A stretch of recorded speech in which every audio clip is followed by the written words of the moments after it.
Stephen, well, it's back to action tomorrow and right into it with the irn-bru Cup. How's everyone feeling for it? Well, we're looking forward to it. It's been quite. We've had to be patient over the past 5 or 6 weeks. It's been a long pre-season for us, Lewis. We would ideally have liked some more games. As much as the Betfred Cup was great for the senior teams, for first teams, it almost kills the young lads, because we managed to play United and Clyde about 6 weeks ago. And it would have been nice to play some more senior teams in the build up to this, but of course their league season started. They've got the 4 Betfred Cup games, so we've danced about and played some games, but you can just tell when there's a game on the horizon, training becomes a little bit different. The players know there's something at stake. You train all the time, you want competitive football. Last year the irn-bru Cup was great for us, great for the young players, just the experience playing against men who are playing for livelihoods, and it means something to them. So I'm hoping we're in good shape.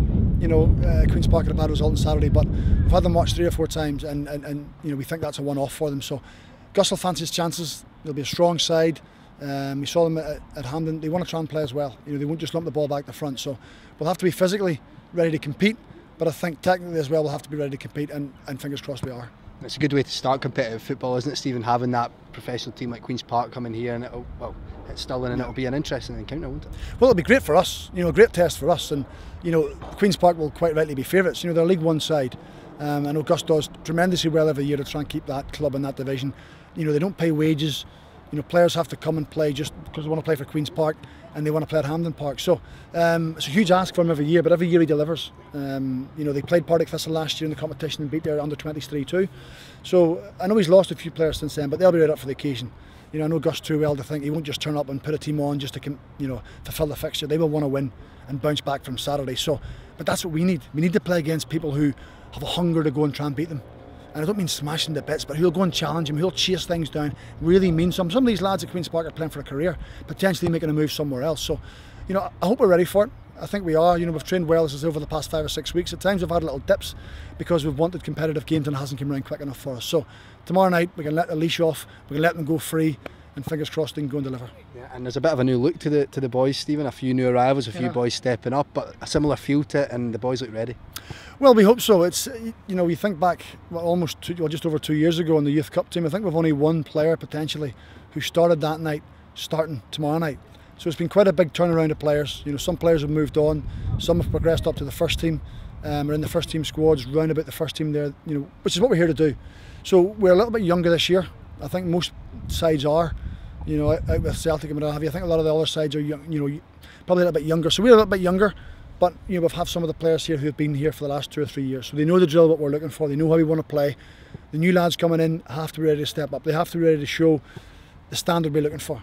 And we don't know this until you put them in competitive games, whether it's on the 20 league or whether it's in the irn-bru Cup. So it'll be a learning curve tomorrow night for them to see what Scottish football's all about, but it'll be a learning curve for us as well to see how far we think they can go.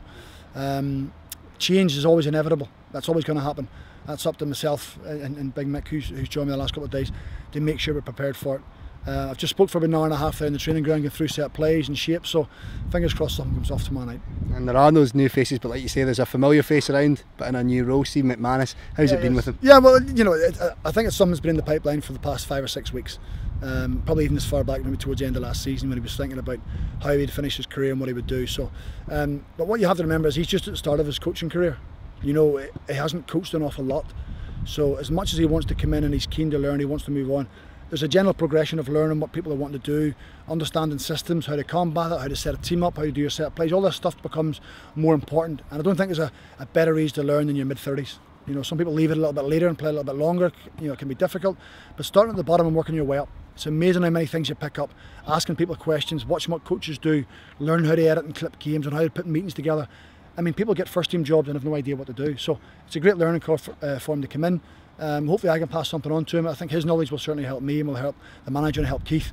So he's a welcome addition. It's disappointing he had to finish, but when you've had the kind of stellar career he had, then I think it's credit to him he wanted to stay at Motherwell and coach in the academy. Well, Steve, we'll look forward to the game tomorrow night, and we'll catch up with you again. Cheers, then. Boys, thank you.